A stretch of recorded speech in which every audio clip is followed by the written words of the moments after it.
Hi friends, welcome back to my channel. In today's video, I'm going to show you how to find hidden apps on Samsung Galaxy M16 5G. If you're new here, don't forget to subscribe and give this video a thumbs up. Now let's dive in. Step 1. First, unlock your phone and open in the Settings application. This is where you can find various customization options for your device, including display settings, security settings, and accessibility features. Step 2. Now, locate the search icon in the top right corner and tap on it. The search feature makes it much easier to find specific options without having to scroll through multiple menus manually. Step 3.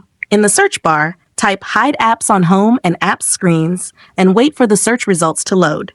This option helps you manage which apps appear on your home screen and app drawer. Step 4.